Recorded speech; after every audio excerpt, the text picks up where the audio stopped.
అందరూ చెప్పండి. ఓం ఐం హ్రీం శ్రీం భవదావ సుధావృష్ట్యై నమః. ఈ మంత్రం ఇప్పుడు మనం చెప్పుకోబోయే కథకి అధిష్టాన మంత్రమట. జగన్మాత మన సంసారము అనే దావాగ్నిని చల్లార్చే అమృత వర్షము అని పిలువబడుతోంది. సుధా అంటే అమృతం, వృష్టి అంటే వర్షం, సుధావృష్టి అమృత వర్షం. దావాగ్ని అంటే అడవి తగలబట్టేటప్పుడు పుట్టేటటువంటి అగ్ని అన్నమాట. ఒక్కొక్కప్పుడు ఏ నిప్పు అంటుకుని లేదా కొమ్మ రాసుకొని అడవిలో ఉన్న చెట్లకి నిప్పు తయారవుతుంది. అడవుల్లో కూడా నిప్పులు పుడుతూ ఉంటాయి. కొన్ని సందర్భాల్లో ఏదో కొమ్మ రాసుకుని నిప్పు పుడుతుంది. ఒక్కొక్కప్పుడు ఎవడో వంట చేసుకుని నిర్లక్ష్యంగా నిప్పు వదిలేస్తే కూడా అడవులు తగలబడచ్చు. మన సంసారం ఒక అడవి. మన పుట్టుక, మనం చేస్తున్న సంసారం ఒక అడవితో పోల్చారు.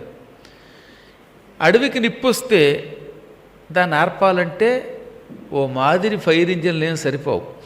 కాలిఫోర్నియాలో అడవులు తగలబడితే సంవత్సరం పాటు ఆర్పడానికి ప్రయత్నించి వాళ్ళు ఆర్పలేకపోయారు. చివరికి వర్షం కురిశాక, కుంభవృష్టి కురిశాక ఆ అడవులు చల్లారే. కాబట్టి ఇప్పుడు అడవులు తగలబడితే ఆ తగలబడుతున్న అడవులు చల్లారి మళ్ళీ అడవి బాగుపడాలంటే ఏం జరగాలి? వర్షం కురవాలి. కాకపోతే వర్షం కురిస్తే వచ్చేది ఒక్క లాభమే. ఏమిటా ఒక్క లాభం అంటే నిప్పు చల్లారుతుంది. ఓ చోట ఒక అడవి ఉందండి, ఆ అడవి తగలబడుతోంది. అప్పుడు హఠాత్తుగా వర్షం కురిసింది, అది కూడా కుంభవృష్టి కురిసింది. అప్పుడు ఏమవుతుంది? నిప్పు చల్లారిపోతుంది. కానీ చచ్చిపోయిన చెట్లు బతకవు కదా, కాలిపోయిన బూడిదైపోయిన చెట్లు బతకవు. కొత్త చెట్లు రావాలి తప్ప పాత చెట్లు బ్రతకవు. అదే వర్షం బదులు అమృతం వర్షంగా కురిసింది అనుకుందాం. అమృత వర్షం కురిస్తే ఏమవుతుంది? కాలిపోయిన చెట్లు కూడా మళ్ళీ యథాప్రకారంగా తయారవుతాయి. ఇంతకు పూర్వం కంటే కూడా గొప్పగా అందంగా తయారవుతాయి. చచ్చిన వాటిని బ్రతికించే శక్తి ఒక్క అమృతమునకున్నది. ఏకధాటిన అమృత వర్షం కురిస్తే కాలిపోయిన అడవులు చక్కగా కళకళలాడుతూ జీవిస్తాయి.